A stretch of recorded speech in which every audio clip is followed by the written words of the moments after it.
Our program on the line with us, Professor Richard Wolff, the author of Capitalism's Crisis Deepens, Essays on the Global Economic Meltdown, among many other books, the co-founder of Democracy at Work, an actual economist as compared to Larry Kudlow, and his website, democracyatwork.info, rdwolff with 2fs.com.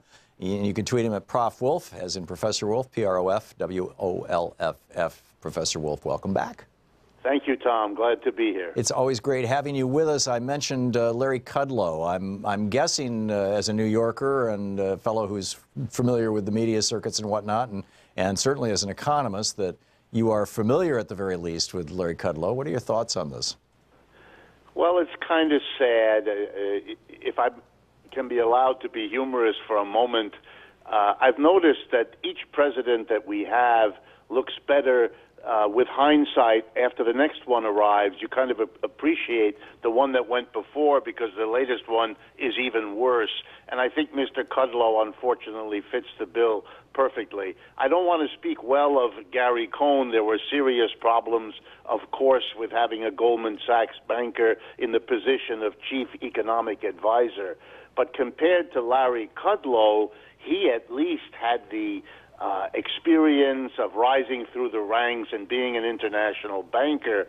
Mr. Kudlow hasn't had much in the way of economics education. That would be all right if he had something else to recommend him, but he really doesn't. He's made predictions, most of which are completely nuts and didn't come true.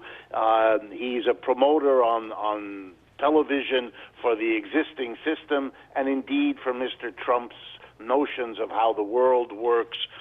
And so this is a yes man. This is a person who's a promoter, who has gone along with the plan, who has touted what it was important to say, and any notion of an independent, evaluative person advising the president, that just flew out the window. There wasn't much of it with Gary Cohn.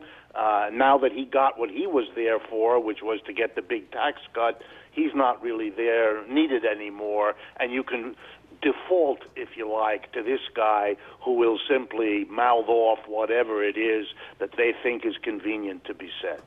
Meanwhile, yesterday, the Republicans pushed through their bill to increase deregulation of banks, and a giant kiss to the bigger banks, not the very biggest, but and apparently it's going to help some of the very biggest too. And a number of Democrats voted with them in the Senate. It's over at the House now. What does this tell you about the state of our political, our body politic? Well, it confirms something that really ought to worry most of the American people. Let me give an example. After the great crash of the 1930s, when it was crystal clear that one of the components of that crash was the risky mistakes made by banks lending money to folks who couldn't pay it back, they should have known it. That is their job. They failed, and they helped bring on the Great Depression. So that after that happened, we had the Glass-Steagall, this law which said if you're a commercial bank taking deposits, you can't go into risky investments. It was a way to try to cope. What we saw in the years afterwards was the systematic effort of the banking industry, first to evade Glass-Steagall, then to weaken it, and finally under Bill Clinton to repeal it altogether. The only difference between that and what was just done in the U.S. Senate to the Dodd-Frank bill was that this time it took a much lower number of years to have the same thing done.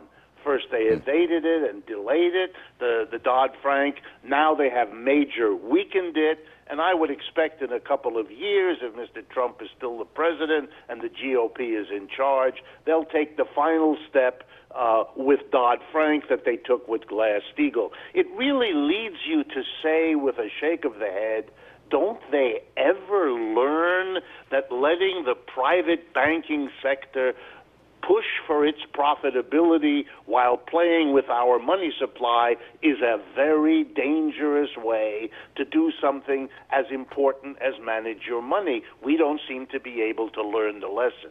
Yeah, it seems. What do you see as the solution to that? I don't think you can allow, let me give an example. It's like the military. We don't allow private enterprises to run the Army, Navy, Air Force, Marines, and so on. We understand that to be some sort of social, national responsibility that shouldn't be in private hands, rather like our public parks often and a whole lot of other things.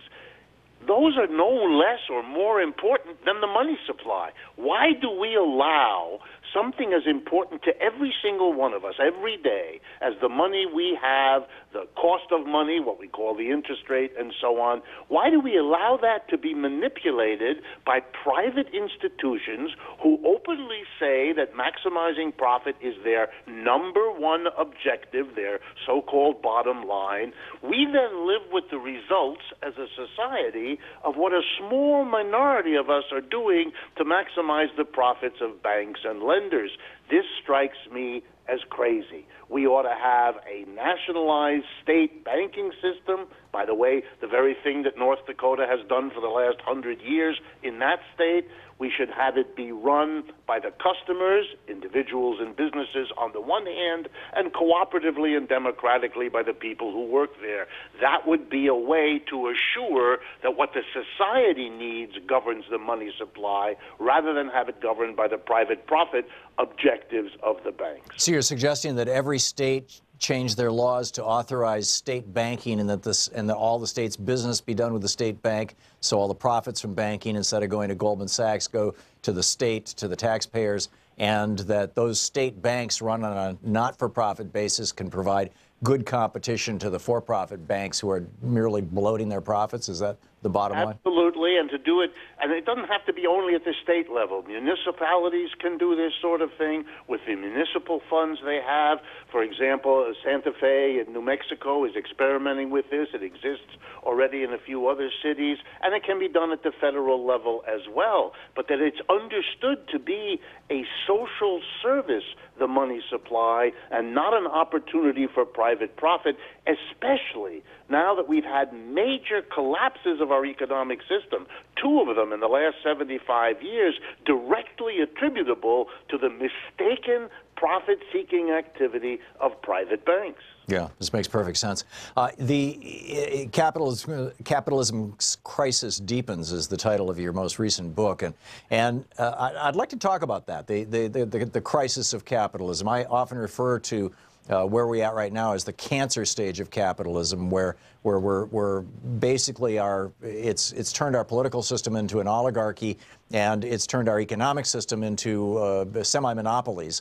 And in every single industrial sector, or not even industrial, every single sector of business in the United States seems to be dominated by 4 or 5 companies that basically act as cartels. Beyond the fairly straightforward answer of worker-owned cooperatives and beneficent corporations, B corporations, and some of these things that are great straightforward things, but how do we challenge this head on? What do we do about the excesses of capitalism? Or do we simply say, that's it, capitalism just isn't working, here's the alternative? Well, I mean, yes, I say exactly that it isn't working. Or to be more accurate, it is working for the top 5 or 10%. It isn't working for the vast majority of people. And the ultimate criterion for any economic system ought to be, especially in our society, whether it is the thing that is best for the majority of people. I think that worker co-ops is a major direction, but I'm sure that there are other ways we can move forward. But the precondition for all of them, and here's where, I hope you don't get embarrassed, but I compliment you. We have to have the long-delayed national conversation that has basically been a taboo in our country for the last 50 years. We have to say that if it's possible for us as a nation to debate our education system, our very marriage institution, basic parts of our lives, well, that has to apply to our economic system too. We cannot continue to pretend as though capitalism is the only way to go. Capitalism is the best thing since sliced bread. In the sad words of Mrs. Pelosi responding to that clever college student during the last year, when he asked about this question, that she looked befuddled and answered him, well, we're all capitalists now. The answer is we're not. We can't afford that anymore. We have let our system give it a pass in a way from the criticism it deserved. And like any institution, if you don't criticize it, you don't identify its flaws, you don't debate new ways to go beyond them, I have no doubt that the American people have the creativity to come up with, whether it's worker co-ops or state banks or dozens of other ideas that have been around on the edges of our society, but we can't leave them there anymore because our system isn't working and we have to find a way out.